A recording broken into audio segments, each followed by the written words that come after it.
Hello my dear ones, आज बेहद खुशी के साथ एक ओसीडी रिकवरी केस शेयर मैं करने वाली हूँ। बहुत ही ध्यान से इस पूरी वीडियो को देखिएगा क्योंकि आपको बहुत ही ज़्यादा हिम्मत मिलेगी कि अगर इनकी ओसीडी ठीक हो सकती है, इतनी तकलीफ़ थी इनको, अगर ये अपनी तकलीफ़ से पूरी तरीके से बाहर आ सकते हैं, एकदम नॉर्मल ज़िंदगी जी सकते हैं, तो आप भी ऐसा ही कर सकते हैं।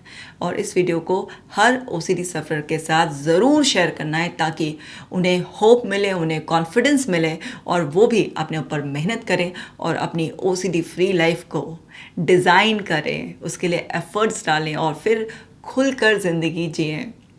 तो आप जानते हैं इनके केस के बारे में। ये पर्सन 38 इयर्स ओल्ड और 38 साल के होने के बावजूद भी इनके अंदर भूतों का डर बहुत ज़्यादा हावी था। भूतों का इतना ज़्यादा डर था कि अगर इनको कहीं पर वो चुटिया लटकी भी हो वो भी दिख जाए, या शाम के समय जब अंधेरा होना शुरू होता है और जब रात गहराती है, ख़ासकर उस वक्त इनको बहुत ही ज़्यादा एंग्जाइटी होती थी। अगर ये किसी ऐसे रास्ते से गुज़र भी रहे हैं शाम ढलने के बाद जहाँ पर बड़े बड़े पेड़ हैं, तो इनके दिमाग में एक एसोसिएशन था कि बड़े बड़े घने पेड़ पर जिस पे कुछ जटाएं भी लटकी हुई होती हैं, वहाँ पर भूत होते हैं। और बहुत सारे ऐसे लोग हैं ना कि जो कुछ पेड़ पर लटका देते हैं, कुछ रख देते हैं पेड़ के नीचे। उन सब चीज़ों से इनके दिमाग में एक नेगेटिव एसोसिएशन बनाता था, इनको बहुत ही ज़्यादा डर लगता था। ऐसे ही अगर कहीं पर भी ये अकेले हों और ख़ास तौर से शाम को और रात में कहीं पर भी अगर अकेले हों, किसी कमरे में हों, कहीं पर भी, चाहे इनका खुद का घर हो, इनका खुद का पर्सनल कमरा हो, उसमें भी इनको बहुत डर लगता था क्योंकि अगर दरवाज़ा भी उस वक्त खुला है तो दरवाज़ा खुलने की आवाज़ भी इनको इल्यूशन देती थी उसी गोस्ट की एंट्री का। अगर कोई भी घर में भी कभी पीछे से आ जाए और एकदम से सडनली इनके कंधे पर भी हाथ रख दे तो ये बहुत ही बुरी तरीके से डर जाते थे, जैसे कि किसी भूत ने हाथ रख दिया हो। किसी भी तरीके का ऐसा कोई कंटेंट, जितनी भी आप फिल्में आई हैं जिसमें भूत वगैरह के बारे में इस तरीके से जिक्र करते हैं, स्क्रिप्ट ऐसी होती है, उन सबको तो बिल्कुल ही नहीं देखना, बल्कि उनका अगर नाम भी सुन लें, कहीं पोस्टर भी देख लें, तो भी उससे थर पूरी तरीके से कांपना। इतना ज़्यादा इनको डर लगता था कि इनकी हार्ट बीट बहुत ज़्यादा बढ़ जाती थी, एकदम चोकिंग सेंसेशन फील होना, पैर कांपने लग जाना और उसी के बारे में बार बार थॉट्स आना, विजुअल्स आना। और इनके दिमाग में विजुअल्स भी बिल्कुल वही फिल्मी भूतों वाले आते थे, जैसे हम सब ने भी फिल्मों में देखे हुए हैं ना, जो भूतों को गेटअप देते हैं। तो वही सब इनके दिमाग में विजुअल्स भी रिपीट होते थे। क्यों होता था ऐसा इनके साथ? क्योंकि इन्होंने बचपन में इस तरह के बड़े किस्से कहानी सुने हैं और सीरियल्स देखे, कुछ मूवीज़ देखी। अब जब ये सब देख रहे थे तो देखते देखते भी ये डरते थे, लेकिन क्योंकि और भी लोग देख रहे होते थे तो ये देख लेते थे। और धीरे धीरे वो सब चीज़ें जब इनके अंदर गई तो डेफिनेटली आप जो भी कंज्यूम कर रहे हो तो एज मेमोरी आपके अंदर ऐड हो जाएगा। और ख़ास तौर से जिसमें इतने विजुअल साउंड इफ़ेक्ट्स हैं और उसके साथ डर जुड़ा हुआ है, और देखते देखते उस कंटेंट को, वैसे भी हम सबके भी बॉडी में रिएक्शंस आते हैं क्योंकि हमारा माइंड जस्ट क्या स्क्रिप्टेड कुछ रिकॉर्ड कर कर हम टीवी पर देख रहे हैं या ये रियलिटी है, उसमें डिफरेंस नहीं कर पाता। जैसे इफ़ेक्ट्स दिए जाते हैं आपके को, साउंड, विजुअल इफ़ेक्ट्स, वो सब हमें इफ़ेक्ट डालते ही हैं।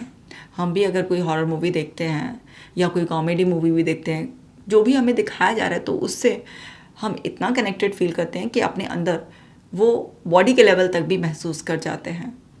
इसीलिए तो फिल्म में कोई रोने का सीन चल रहा हो तो हमारी आंखें भी कई बार भर आती हैं, है ना। कुछ भी ऐसे सीक्रेट सस्पेंस क्रिएट करा जाए तो हमारे अंदर भी क्यूरियोसिटी हो जाती है, व्हाट नेक्स्ट, क्या है। तो जो भी कुछ हम ऐसा देखते हैं या रिपीटेडली सुनते हैं, उस पर हमारा दिमाग विश्वास कर लेता है और फिर उस तरीके के रिएक्शंस हमारे अंदर हमें फील होने लग जाते हैं। तो कई बार तो ये टेम्परेरी होते हैं, लेकिन किसी किसी के दिमाग में ऑब्सेशन के रूप में रिपीट होने लग जाते हैं। तो इन्होंने बहुत कुछ इस तरीके से देखा हुआ था। कुछ इनकी फैमिली में भी अंधविश्वास था, तो वो ना इस तरीके से इनकी प्रोग्रामिंग हुई हुई थी कि ये जो सब दिखाया गया है ये होता तो सच में ही है। मतलब इन लोगों के परिवार के हिसाब से, इन लोगों के फैमिली बिलीफ के अकॉर्डिंग भूत होते हैं। और भूत ऐसे होते हैं कि जो अगर किसी के सर पर आ जाएं तो फिर वो उससे कुछ भी करवा सकते हैं। तो ये कि चौराहे पर, तिराहे पर कुछ उतार के रख देते हैं, शाम के टाइम आत्माएं घूमना शुरू कर देती हैं और रात को तो उनका तांडव हो जाता है। इस तरीके से ये सब कुछ चीज़ें इनके दिमाग में बैठी हुई थी। अब शुरू से ये डरते तो थे, लेकिन इतनी बुरी हालत नहीं थी कि कहीं अकेले कमरे में, अपने खुद के कमरे में भी ना रह पाएँ या शाम होने के बाद बाहर ना निकल पाएँ। धीरे धीरे धीरे धीरे इनका ये डर बढ़ता चला गया। इनका ये डर तब इन पर हावी हुआ जब इनका दोस्त इन्हें कुछ टाइम गैप के बाद मिला और उसने बोला कि मेरी ना बहुत तबीयत ख़राब रही, और ना इतनी तबीयत ख़राब रही कि मैं चीखता था, चिल्लाता था और मेरी ना बुरी हालत हो जाती थी, मैं बिल्कुल पागल सा हो गया था। तो इन्होंने पूछा ऐसा क्यों हुआ था? तो उन्होंने बताया कि मेरे ऊपर ना ऊपरी पराई हो गया था। फिर मेरे घर वालों ने ना झड़वाया, फिर मेरे घर वालों ने मुझे झड़ा के थोड़ा सा शांत करा, फिर उन्होंने मेरा इलाज भी करवाया और फिर जाकर मैं ठीक हुआ हूँ। तो इस तरीके से ना उसके दोस्त ने इलाज को तो मिनिमाइज़ कर दिया और झड़वाने को हाईलाइट कर दिया। तो जब कोई इंसान दूसरा अपनी इस तरीके की हालत बता रहा है कि वो चीखता था, अजीब सी हरकतें करता था, ऐसे कि उसका कंट्रोल नहीं था उसके ऊपर, और वो ये बता रहा है कि ये बीमारी नहीं है, ये भूत प्रेत मेरे से ऐसा करवाते थे, और भाई मैं जो ठीक हुआ ना वो झड़वाने की वजह से हुआ, ना कि दवाई की वजह से। तो जबकि ठीक वो हुए होंगे, डेफिनेटली इलाज कराने की क्या ज़रूरत पड़ती अगर झाड़ फूक से ही ठीक हो जाते। तो अगर इलाज भी चला है तो झाड़ फूक ने असर नहीं करा होगा ना, इसलिए चला है। या फिर थोड़ा सा एक प्लेसिबो भी काम करता है, जैसे हम कोई धागा बांध लेते हैं, कोई अंगूठी पहन लेते हैं, कोई कुछ चाटने का अगर कोई हमें दे दे कि ये धुनी चाट लेना, कुछ भी इस तरह से, तो वो भी एक दिमाग के लिए एक प्लेसिबो की तरह असर करता है। तो हो सकता है उनकी बिलीफ के अकॉर्डिंग उसका भी थोड़ा सा रोल रहा हो, बट इलाज तो हुआ ना। और आज भी मानसिक बीमारियों को जहाँ पर पूरी तरह से अवेयरनेस नहीं है, इस तरह से उसे भूत प्रेत का साया, अंधविश्वास के रैपर में लपेट कर ऐसे ही बता देते हैं। तो तब इनके दिमाग में वो सारी चीज़ें जो ऑलरेडी पड़ी हुई थी वो इतनी बुरी तरीके से इनको ट्रिगर हो गई, एकदम से ये उस डर के घेरे में पूरी तरह से घिर गए। और वहाँ से ये चीज़ें शुरू हुई कि डर पहले भी था, लेकिन अब वो इतना हावी हो गया कि विजुअल्स रिपीट होने लगे। कदम रखते हुए भी डर लगने लगा कि कहीं पैर ना पड़ जाए, कि किसी ने कुछ नींबू मिर्ची या कुछ टोटका उतार के रखा हो और उस पर पैर पड़ जाएगा तो बस भूत चुड़ैल चिपट जाएंगे और फिर इनका भी वही हाल होगा, वैसे ही तांडव करवाएगा भूत इनसे। इस तरीके से इनको डर लगने लगा। अब आप किसी चीज़ से डर रहे हो, आप ना उस चीज़ से बच रहे हो, तो आपका दिमाग ना फिर वही तरीके के थॉट्स, वही विजुअल्स वगैरह सब रिपीट करने लगता है, और वो ना अजम्पशंस करके ना इस तरीके से वो पॉसिबिलिटी भी बताने लग जाता है, यहाँ ऐसा हुआ होगा, यहाँ ऐसा हो जाएगा। तो हुआ होगा या हो जाएगा में भी वो बहुत सारी बातें, वेग बातें आपसे करने लग जाता है, आप ही का दिमाग का एक हिस्सा। और वो डर की वजह से ऐसा होता है कि सच में आपके ऊपर कोई भूत चिपट जाएगा। तो अपने ही घर में भी इनको डर लगने लग गया, और अगर कोई धीमे कदमों से आ जाए, अचानक से आ जाए, तो उससे भी इनकी हालत ख़राब हो जाती थी। दरवाजे के खुलने बंद करने की आवाज़ भी, मतलब वही जो सब ये भूतों वूतों के सीरियल में और ये साउंड इफ़ेक्ट वगैरह डालते हैं। अब रात के टाइम तो भाई ये हर आहट भी ना नॉर्मल आदमी को भी थोड़ा सा एकदम से अलर्ट सा कर देती है। इस तरीके का कहीं सडनली दरवाज़ा खुल रहा है या कुछ भी हल्की सी कोई चीज़ भी गिर जाती है ना, तो वो साउंड पे भी आपका टेंशन जाता है। अब किसी के दिमाग में भूत ही जल रहा हो तो उसके दिमाग में जो अंदर चल रहा होता है ना, उसका प्रोजेक्शन बाहर उसे लगता रहता है। एक्चुअल में कुछ होता नहीं है ऐसा, लेकिन उसे लग रहा होता है। तो बस वो लगने में ना ये इतना ऑब्सेशन के लूप में फंस गए कि इनके दिमाग में बार बार भूत की इमेज रिपीट हो रही है, बार बार इनके दिमाग में इस तरीके का डर थॉट्स के रूप में रिपीट हो रहा है कि तुम्हारे आसपास कोई है, साया है, साया है, साया है, और वही है जो तुम्हें बाहर नहीं निकलने दे रहा। तो इस तरीके से खुद के डर की वजह से ये घर में बंद होते जा रहे थे, बाहर नहीं निकलते थे। बड़ी मुश्किल से किसी को साथ लेकर दिन के टाइम में बाहर निकलना। जो इनका बिजनेस था, अपनी शॉप थी, उस पर भी इन्होंने जाना बहुत कम कर दिया। जब बिल्कुल ही मजबूरी होती थी तब ये किसी को साथ में लेकर जाते थे, वो भी दिन में 5 बजते ही वहाँ से बिल्कुल ऐसे भागना कि बस घर पहुँचने के बाद ही दिन ढलना शुरू हुआ, अंधेरा होना शुरू हुआ, ऐसी हालत हो गई थी इनकी। तो व्यापार भी डेफिनेटली इनका डाउन जा रहा था, क्योंकि इन्होंने सब कुछ अपने जो हेल्पर्स रख रखे थे उन पर काम छोड़ रखा था, और मानसिक परेशानी बढ़ रही थी। लेकिन इनका पूरा ये था कि ये सब ना उसी की वजह से कोई एनर्जी है इनके, कभी एनर्जी बोलें, कभी उसे भूत बोलें, कभी कुछ बोलें, अलग अलग वही सब डर की वोकैबुलरी यूज़ करके अपने आप को और रीइंफोर्स कर रहे थे अपने अंदर इस डर को। तो फिज़िकली भी सफ़र कर रहे थे, मेंटली भी सफ़र कर रहे थे, पूरा फिज़िकल मेंटल टॉर्चर हो रहा था क्योंकि बॉडी बहुत बुरी तरह से ऐसे रिएक्ट कर रही थी। अब जब बिल्कुल ही ऐसे हो गए कि घर में अटक गए, 6-7 महीने हो गए कि बिल्कुल ही ऐसा हो गया कि घर से मुझे निकलना ही नहीं दिन हो रहा, तो हर समय इनके दिमाग में बस वही नॉन स्टॉप चल रहा है। तो तब जाकर सबको, इनके घर वालों को भी जो पहले से अंधविश्वासी थे, इनको भूत प्रेत जो चुड़ैल झाड़ने वाले बाबा, ढोंगी बाबा इधर उधर होते हैं, उनके पास भी बहुत ले जाया गया, झड़वाया वड़वाया गया, सब कुछ करा, लेकिन एक्चुअल में कुछ हो तो हटे ना वहाँ से। वो तो दिमाग में ऑब्सेशन डेवलप हो गया है, अब उसने बीमारी का रूप ले लिया है। तो जितना भी ये लोग इस तरीके के टोने टोटके अपना सकते थे कि कहीं झड़वाना और गले में कुछ पहनाना, कुछ चटाना, कुछ पानी ऐसा देना पढ़ के, कुछ भी, सब कुछ नहीं हो रहा था और इनको कुछ भी रिलीफ नहीं मिल रहा था। फिर किसी ने इनको बोला कि भाई ये सब करा रहे हो ठीक है, लेकिन साथ के साथ डॉक्टर को भी दिखा लो, इलाज करवा लो कुछ। तो ये गए साइकेट्रिस्ट के पास। साइकेट्रिस्ट ने बोला कि भाई ये तो ओसीडी के लक्षण है और इनको बहुत ज़्यादा एंग्जाइटी होती है और ये बार बार उस चीज़ से डरते हैं और इसलिए इनके दिमाग में सब कुछ बार बार चल रहा है, तो ये दवाई दे देता हूँ। आप दवाई इन्होंने ली, दवाई तो अपना असर करेगी थोड़ा, तो इन्हें थोड़ा रिलीफ मिलना शुरू हुआ, तो इन्हें समझ में आना शुरू हुआ कि कुछ तो प्रॉब्लम है मेरे साथ। लेकिन प्रॉब्लम तब भी सॉल्व नहीं हो रही थी, तब भी जो है ना वो चीज़ बार बार दिमाग में रिपीट हो रही थी। तो फिर इनके डॉक्टर ने बोला कि साथ के साथ तुम थेरेपीज़ लो, उससे तुम्हें जल्दी रिलीफ मिलेगा और इस सब चीज़ों से फ्री हो जाओगे। तो फिर इस तरीके से जब ये मेरे पास आए तो इनको बताया गया, समझाया गया कि भाई आपके साथ ये प्रॉब्लम है और आपकी इन गलतियों की वजह से ये सब आपके दिमाग में रिपीट होता रहता है, इसको फेस करना पड़ेगा। आपने गलत बिलीफ बना रखे हैं, आपने ये मान रखा है कि भूत हैं, और लोग ऐसे होते हैं कि सड़क पर कुछ ऐसा डाल देते हैं कि अगर आपका उस पर पाँव पड़ गया और आपके ऊपर भूत सवार हो जाएगा, तो भैया सड़क पे तो सब चलते हैं, इतने लोग चलते हैं, अब गाय चल रही है, कुत्ता भी चल रहा है, उनके ऊपर भूत क्यों नहीं चिपटता है? चलो इंसान तो फिर भी देख के चलता है, लेकिन जानवर कौन है ऐसे, वो तो उधर भागा हुआ फिरता है। वो तो उसमें अगर कुछ किसी ने उतार के कुछ खाने पीने का सामान रख रखा होगा, मान लीजिए आटे का ही वो कुछ दिया सा बना के बत्तियां लगा के रख रखी होंगी, तो हो सकता है गाय या उसमें कुत्ता तो मुंह भी लगा दे, उसको क्यों नहीं चिपटता भूत या आत्माएं?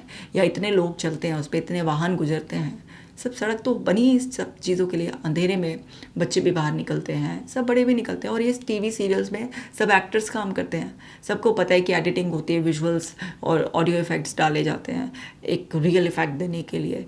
सब पूरा साइकोलॉजिस्ट की टीम बैठती है उसमें भी कि किस तरीके से इतना रियलिस्टिक कंटेंट बनाएं कि लोग को सच में एक रियल थ्रिल और एक वो फियर वाली फीलिंग आए। तो आप देखो ना, इनके शूट्स के कुछ वीडियोस वगैरह आपको मिल जाएंगे, जो बैक स्टेज वीडियोस होते हैं कि कैसे शूट किया जाता है, कैसे मेकअप किया जाता है।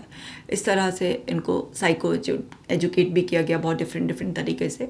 तो मैं उसे कट शॉर्ट करके बता रही हूँ कि अलग अलग तरीके से इनको बताया गया, समझाया गया कि आपने बचपन से जो फिल्में सीरियल देखे हैं या किससे कहानियाँ सुनी हैं या आपकी फैमिली के जो बिलीफ थे, उसको धीरे धीरे आपने इम्बाइब कर लिया उस सब की वजह से। और वो जो फ्रेंड ने इस तरीके से बोल दिया, इलाज वाले पार्ट को उसने मिनिमाइज़ कर दिया और हाईलाइट कर दिया उस वाले पार्ट को, तो इस सब की वजह से आप बहुत ज़्यादा डर गए और ये सब हो रहा है। तो पूरा उन्हें साइको एजुकेट किया, फैमिली को भी किया कि भाई आप ये सब नेगेटिविटी और ये सारे के सारे अंधविश्वास को रीइंफोर्स ना करें, वरना ये ठीक नहीं हो पाएंगे। आप एक तरफ बार बार इन्हें झड़वाने वड़वाने ले जाएंगे, ऐसे इलाज करते रहेंगे आप, तो इनके दिमाग से तो ये चीज़ें कभी आउट ही नहीं होंगी। और आप समझो इस बात को। तो वो सब चीज़ें, फैमिली की एजुकेशन भी, इनका खुद का भी, फिर सीबीटी से भी इनके बिलीफ को रीफ्रेम किया गया, क्योंकि रीफ्रेमिंग पॉसिबल है। इनके दिमाग में जो स्ट्रक्चर बना गया था वो स्ट्रक्चर भी चेंज किया गया और एक्सपोजर्स प्लान किए गए। इनको वो नाटक दिखाने जिसमें भूत प्रेत के हैं, फिल्में दिखाने के एक्सपोजर भी, चोटियाँ लटकाना, वो मुखौटा सा बनाकर वो करना, रास्ते पे वो चीज़ें पड़ी हुई जो होती है ना कि कहीं पर आटे का कुछ वो दिया सा पड़ा होता है, या कुछ लोग मिठाई विठाई पत्ते पे रख देते हैं, इस तरीके की जो चीज़ें जो भी इनके ट्रिगर थे, जो भी इनके दिमाग में वो अफेक्ट करते थे, उन सबको वैसे ही सिनेरियोज क्रिएट कर करके इनको एक्सपोजर कराया गया। एंड हिप्नोथेरेपी से इनके माइंड में से वो सारी की सारी चीज़ें जो बचपन की प्रोग्रामिंग हुई थी, उस प्रोग्रामिंग का असर फेड करके उन मेमोरीज़ को इस लेवल तक फेड कर दिया गया कि वो बिल्कुल पावरलेस हो जाए। एंड देन एक नया इंस्टॉलेशन किया गया कि जब भी वो कुछ इस तरीके की चीज़ें, क्योंकि बाहर से तो आप गायब नहीं कर सकते ना इन बातों को। आप इतने सारे पॉडकास्ट भी आते हैं इन सब चीज़ों, भूत प्रेत हाँ हैं, ये वो फिल्में सीरियल्स बहुत है, लोग बातें करते हैं मानते हैं। आप ये सब चीज़ें तो आप ख़त्म नहीं कर सकते बाहर से, लेकिन आप अपनी अवेयरनेस तो बढ़ा सकते हैं ना, आप तो समझ सकते हैं। तो इनको बताया कि आपको कहीं ना कहीं सड़क पे कुछ ऐसा रखा हुआ दिखेगा, कहीं छोटी लटकी हुई, कहीं वो मुखौटा बना हुआ, या कहीं पर पेड़ के वहाँ जा रहे हैं तो जटाएं लटकी हुई, इस तरीके से वो आपको इस तरीके का इल्यूजन देंगी, क्योंकि आपने खुद भी इस तरीके की इन्फॉर्मेशन बहुत कंज्यूम की भी है और लगातार ऐसी इन्फॉर्मेशन अवेलेबल भी है। बट आपको अवेयर रहना है, आपको उसकी प्रेजेंस में भी कंफर्टेबल रहना है, रिलैक्स रहना है, सेफ फील करना है और सही सोचना है, और अपने अस्तित्व को पूरे, यानी कि अपने शरीर को, मन को, भावनाओं को इस तरीके से रेगुलेट करना है कि जहाँ पर ये चीज़ों की मौजूदगी भी हो पर आप एकदम रिलैक्स रहें, कंफर्टेबल रहें, सेफ रहें। तो इनको इमोशनल रेगुलेशन स्किल्स सिखाए गए, इनको सीबीटी से, एक्सेप्टेंस एंड कमिटमेंट थेरेपी से, इनको हर तरीके से हील किया गया, और हिप्नोसिस ने मैजिकली इनको बहुत फ़ायदा दिया, और उनके माइंड में सबकॉन्शियस लेवल पर भी उस सब चीज़ों की रीप्रोग्रामिंग हो गई। एक्सपोजर कराना बहुत टफ था इनिशियली, इतनी शिवरिंग होती थी कि पैर पूरी तरीके से ऐसे काँप रहे हैं कि बस खड़ा भी नहीं हुआ जा रहा है, इतना हार्ट बीट बढ़ जाना और पूरी तरीके से रोना और ऐसे काँपना कि बस भाग जाऊँ मैं यहाँ से, गई कि कुछ मत कराओ इस टाइम पर, जान चली जाए बस, ये फेस नहीं करना। बट जब तक आप फेस नहीं करोगे, जब तक कुछ भी चेंज ही नहीं होगा, क्योंकि जब आप एक्शन लेते हो, जब आप उस चीज़ को, अपने डर का सामना करते हो, तभी एक्चुअल में आपकी रिफ्रेमिंग होती है। क्योंकि आप कितना भी साइकोलॉजिकल लेवल पर अपने आप को समझा लो, कितना भी आपको रिफ्रेम कर दिया जाए, बट जब तक आप उस चीज़ को रियल टाइम में फेस नहीं करोगे, क्योंकि मेंटल एक्सपोजर से, चाहे हम वो हिप्नोसिस का, एनएलपी का यूज़ करके कराएं, बट एक्चुअल में जब आप एक्शन लेते हो, अपनी बॉडी को इन्वॉल्व करते हो, तो वहाँ पर आपके जो नए पैटर्न्स डेवलप होते हैं और आपका ब्रेन बिलीव करता है कि अब आप उस सिचुएशन में अपने आप को इन्वॉल्व कर रहे हो, तो यानी कि कोई खतरा नहीं है। तब जाके रियल रिकंडीशनिंग होती है। और ऐसा ही हुआ कि टफ थी जर्नी, पर बात यह है कि उस जर्नी को पूरा करने के बाद जो डेस्टिनेशन था, उसकी खूबसूरती ने, और इनकी पूरी की पूरी हीलिंग जर्नी में जो भी अप्स एंड डाउन्स आए, अच्छी बात ये रही ना कि जर्नी कंप्लीट हो गई। अब ओसीडी वालों के साथ ये तो दिक्कत आती है, कभी वो सपोर्ट करते हैं, कभी सपोर्ट नहीं करते हैं, कभी एकदम से कुछ ट्रिगर्स इतने इजीली हैंडल कर लेते हैं, और कभी एक ट्रिगर ही ऐसा अटक जाता है कि उसमें ही पसीने छूट जाते हैं। लेकिन कुछ भी हो, कितने भी अप एंड डाउन आए, ये है कि जर्नी कंप्लीट करनी है, और वहाँ पर पहुँचकर जो खुशी होती है ना, कहते हैं ना रिकवरी जर्नी आपने पूरी कर ली और उसके बाद आप वहाँ अल्टीमेट जो रिवॉर्ड चाह रहे थे वो आपको मिल गया, उसके बाद की खुशी बिल्कुल आपको ऐसा एहसास देती है जिसे शब्दों में बयान नहीं किया जा सकता। सोचो, मैं तो उनकी थेरेपिस्ट हूँ, मुझे इतनी बेहद खुशी हो रही है, तो जिसको इंसान को नया जीवन मिला है, सोचो उसे कितनी खुशी हो रही होगी, और कितना फ्री होकर अब वो इंसान ज़िंदगी जी रहा है। और अब अपने पूरे परिवार को भी वो इस तरह से हैंडल करते हैं कि ये सब मेरे सामने अंधविश्वासों की बातें मत करो, और तुम भी धीरे धीरे धीरे धीरे छोड़ो, नहीं तो मेरी तरह से फंस जाओगे। अब उन पर, उनके परिवार में जो अभी भी वो कुछ लोग थोड़ा थोड़ा कुछ इस तरीके के रिचुअल्स करते हैं, लेकिन वो अब इन चीज़ों से कम्प्लीटली बाहर आ चुके हैं। इतना ज़्यादा उनकी अवेयरनेस का लेवल बढ़ गया है, उनके अंदर रीफ्रेमिंग हो चुकी है कि अब वो खुद तो कोई अंधविश्वास मानती नहीं है, भूत प्रेत कुछ नहीं मानते हैं वो ऐसे। और अपने घर में भी अगर इस तरीके की बातें होती हैं, तब भी तुरंत अपने घर वालों को टोक देते हैं। उनके घर वाले भी अब उनके सामने कुछ भूत प्रेत अंधविश्वासों की कोई बात नहीं करते हैं। अब शाम ढले या फिर बिल्कुल रात के 10, 11, 12 भी बज रहे हो, अगर कहीं जाना है आराम से, अपनी शॉप पर जाना है बिल्कुल आराम से, कमरे में अकेले रहना है आराम से, अचानक आ जाओ भाई दे दो मुझे थब्बा, एकदम से कोई दिक्कत नहीं है। कितना भी दरवाज़ा रात को भी, तो मुझे कोशिश भी कर लो दरवाज़ा खोलने की, बंद करने की, कुछ आवाज़ें निकालने की, सब मुझे पता है कि ऐसा कुछ नहीं है, भूत प्रेत कुछ नहीं है। सड़क पर भी आराम से फ्रीली चलना। तो वो सारे जो ट्रिगर्स थे वो बिल्कुल न्यूट्रल हो गए हैं। मेहनत लगती है इस सब में बहुत, पर हो जाता है। लगातार कोशिश करते रहते हैं ना, तो कोशिश करने वाले हमेशा जीतते ही हैं। जैसे ये जीत गए, इन्होंने अपने आप को फ्री कर लिया, आप भी ऐसा ही कर सकते हैं माय डियर। सो आपकी ज़िंदगी है, जिम्मेदारी आपकी है, आप भी ओसीडी फ्री लाइफ डिज़र्व करते हो। आपकी जो भी थीम है आप उससे बाहर आ सकते हो, बस प्रयास करो। अब जैसे शुरुआत में इनके लिए एक्सरसाइज करना, रिटन प्रैक्टिसेस करना, एक्सपोजर्स करना, सब मुश्किल सा लग रहा था, कैसे होगा, इतना सब कुछ चेंज करना है, डाइट भी चेंज करना है, लाइफस्टाइल भी चेंज करना है। बट थोड़ा थोड़ा करके बदलाव करते हो ना तो हो ही जाता है। तो आप भी इस तरीके से, चाहे एक्सरसाइजेस करनी हो, डाइट चेंज करना, लाइफस्टाइल चेंज करना हो, रिटन करना हो, फेस करना हो, सब कुछ करो। इतनी सारी वीडियोस बनाई हुई है सोल्यूशन ओरिएंटेड, देखो, सीखो और घर बैठे ही अपनी ओसीडी से फ्री हो जाओ माय डियर वंस। मेरी ब्लेसिंग्स आपके साथ हैं और आप ना इनको भी ढेर सारी ब्लेसिंग्स दो, पूरा कमेंट सेक्शन भर दो, खूब सारी ब्लेसिंग्स दो आप इनको। इस वीडियो को लाइक भी ज़रूर करना, क्योंकि जितना आप लाइक करते हैं, जितना आप कमेंट करते हैं, उतना और लोगों तक भी ये वीडियो पहुंचता है। आपका एक लाइक और कमेंट लोगों की मदद कर सकता है और इनको ढेर सारी ब्लेसिंग्स देंगे तो भी ऐसे ही हमेशा खुशहाल रहेंगे। मैं मिलूँगी आपसे नेक्स्ट वीडियो में। आप लोग अपना खास ख्याल रखना।